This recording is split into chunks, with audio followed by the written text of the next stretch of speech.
السلام علیکم ورحمۃ اللہ۔ لاسٹ ویڈیو میں ہم نے تاریخ کی سب سے بہترین ہجرت کے بارے میں جانا۔ مدینہ ہجرت کرنے کے بعد جتنی بھی صورتیں نازل ہوئیں اب انہیں مدنی صورتیں کہا جانے لگا۔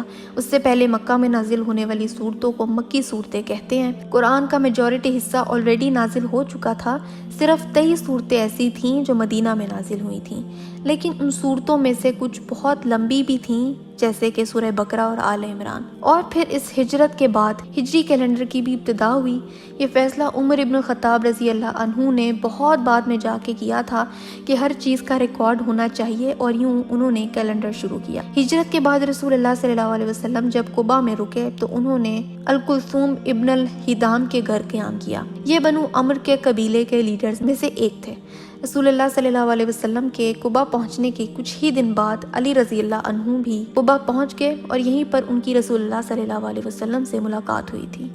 آپ کو یاد ہوگا ہم نے ڈسکس کیا تھا کہ وہ پیچھے مکہ میں ہی رک گئے تھے تاکہ مشرکین کو ان کی امانتیں واپس کر سکیں، اور اب وہ بھی قباء آ گئے تھے۔ رسول اللہ کو انصار سے بہت پیار تھا۔ مدینہ کے ان لوگوں نے اپنے گھروں کو رسول اللہ صلی اللہ علیہ وسلم اور صحابہ کرام کے لیے کھول دیا تھا۔ ان مدینہ کے لوگوں نے صرف اس بیس پر کہ یہ مکہ کے لوگ ہیں، لا الہ الا اللہ محمد رسول اللہ کہنے والے، ماننے والے ہیں، اپنی ہر چیز میں سے ان کے ساتھ شیئرنگ کی، اپنے کاروبار میں ان کو حصہ دیا، اپنے گھروں میں، کھانوں میں، پراپرٹی میں، ہر چیز میں اپنے مسلمان بھائیوں کو حصہ بھی دیا اور پیار بھی دیا۔ یہ سلوک ان لوگوں کے زخموں پر مرہم جیسا تھا۔ مکہ میں یہ ستائے جاتے تھے اور یہاں ان کو محبت مل رہی تھی۔ رسول اللہ قباء میں کچھ نریشنز کے مطابق 4 دن رکے اور کچھ کے مطابق 19 دن رکے، لیکن میجورٹی میں ہمیں 2 ہفتے ملتے ہیں۔ ان 2 ہفتوں کے دوران رسول اللہ صلی اللہ علیہ وسلم نے قباء میں ایک مسجد تعمیر کی۔ وہ مسجد بہت سمپل تھی، آج جیسی مسجدیں تب نہیں تھیں۔ تب کے مسلمانوں کے دل بہت خوبصورت تھے اور مسجدیں بہت سمپل تھیں۔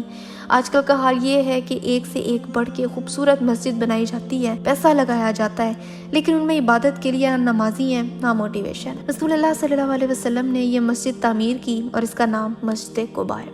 اس مسجد کی تعریف اللہ تعالیٰ نے قرآن میں بھی کی ہے۔ سورہ التوبہ کی آیت 108 میں اللہ تعالیٰ نے اس مسجد کو وہ مسجد کہا جو پرہیزگاری کی بنیاد پر بنائی گئی ہے۔ یہ مسجد مسلمانوں کے لیے میٹنگ پوائنٹ تھا، جہاں 5 وقت مسلمان اکٹھے ہوں اور دین کی بات کریں، فیوچر پلانز ڈسکس کریں۔ کچھ دنوں بعد رسول اللہ صلی اللہ علیہ وسلم نے مدینہ پیغام بھجوا دیا کہ اب رسول اللہ اور مسلمان مدینے کے لیے نکلنے والے ہیں، جس پر مدینہ سے کچھ لیڈرز مسلمانوں کو لینے آ گئے تاکہ رسول اللہ صلی اللہ علیہ وسلم کو باحفاظت مدینہ لے کے جایا جا سکے، کیونکہ قریش کے لوگوں کا اب بھی کوئی بھروسہ نہیں تھا، اور قباء میں بھی ایسے لوگ ہو سکتے تھے جو رسول اللہ کو تکلیف پہنچانے کے لیے کسی بھی حد تک جا سکتے تھے۔ مدینہ سے لوگ آئے اور رسول اللہ کو باحفاظت مدینہ کی طرف لے گئے۔ یہ جمعے کا دن تھا۔ جب یہ سفر شروع ہوا تو سفر کے دوران ہی جمعے کی نماز کا وقت بھی ہو گیا، اور ایک جگہ پر رسول اللہ صلی اللہ علیہ وسلم نے تمام مسلمانوں کو اکٹھا کیا اور وہاں جمعے کی نماز پڑھی اور وہیں خطبہ بھی ارشاد کیا۔ اگر آج کے وقت قباء کے تھوڑا باہر جایا جائے تو مسجد جمعہ کے نام سے ایک مسجد ہے، اور یہ وہی مقام ہے جہاں یہ نماز پڑھی گئی تھی۔ بہت سی نریشنز کے مطابق یہ خطبہ رسول اللہ صلی اللہ علیہ وسلم کا پہلا خطبہ تھا، لیکن اللہ بہتر جانتا ہے کہ یہ کتنا سچ ہے۔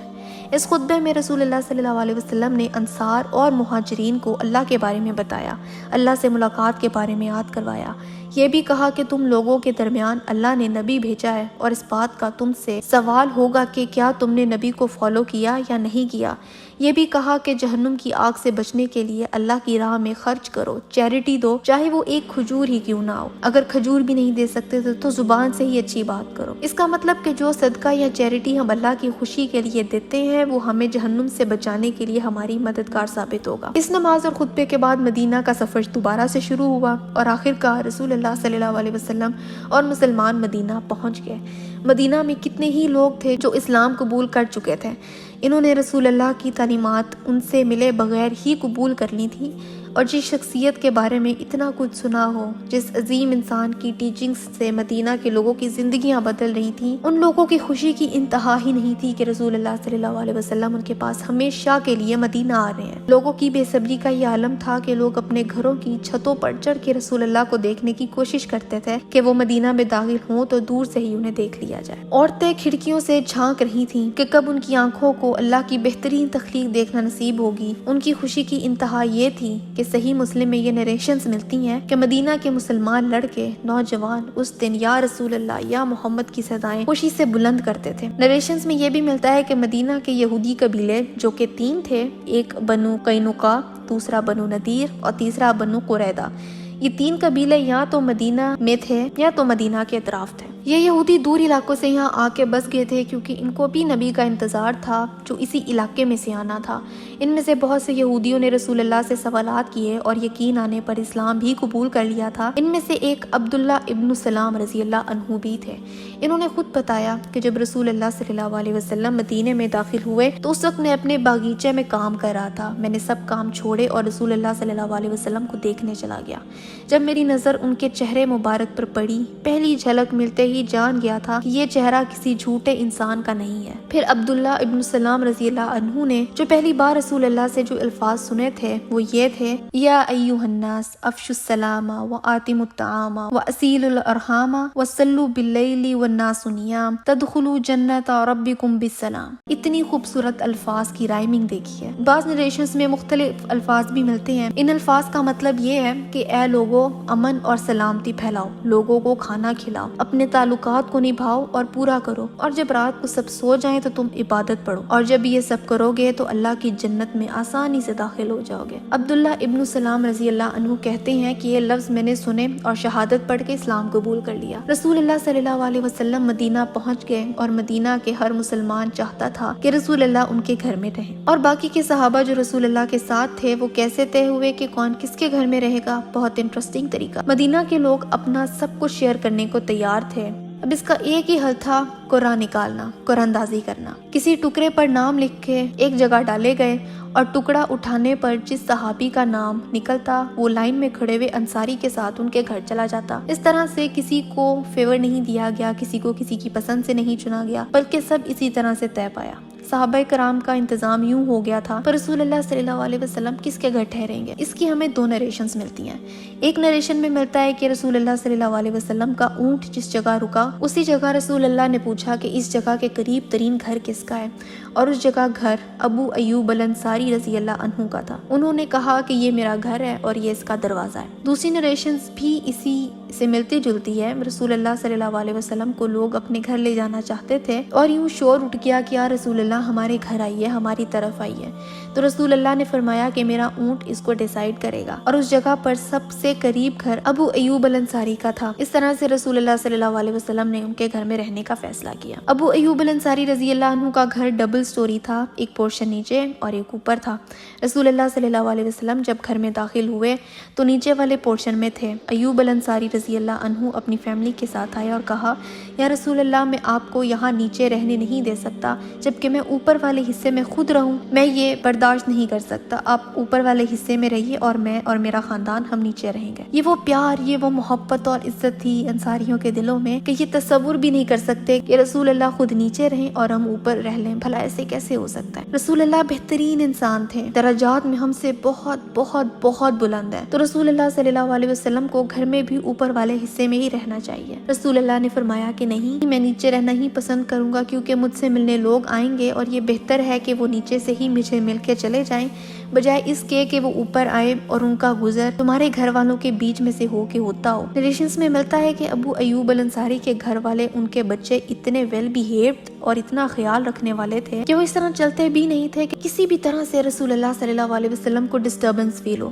وہ رسول اللہ کا ہر طرح سے خیال رکھتے اور دیکھ بھال کرتے رہے تھے۔ 1-2 دن تک نماز پڑھنے کا یہ حال تھا کہ جب نماز کا وقت ہوتا تھا تو مسلمان جہاں بھی موجود ہوتے تھے وہ وہیں نماز پڑھ لیا کرتے تھے، لیکن 1-2 دن بعد رسول اللہ صلی اللہ علیہ وسلم نے ایک جگہ پسند کی جہاں ایک مسجد تعمیر کی جاتی، اور نریشنز کے مطابق یہ جگہ بھی ویسے ہی چوز کی گئی تھی جیسے ابو ایوب الانصاری کا گھر۔ اونٹ کو چھوڑ دیا گیا تھا اور وہ جہاں بیٹھا وہیں مسجد کی جگہ ڈکلیئر کر دی گئی۔ وہ جگہ کی جو زمین تھی ان کے مالک 2 یتیم لڑکے تھے جن کا تعلق بنی نجار سے تھا۔ ان دونوں یتیم بھائیوں نے کہا کہ ہم آپ کو یہ زمین ویسے ہی تحفے کے طور پر دے دیتے ہیں، جبکہ ان کے پاس خود اپنا کچھ بھی نہیں تھا۔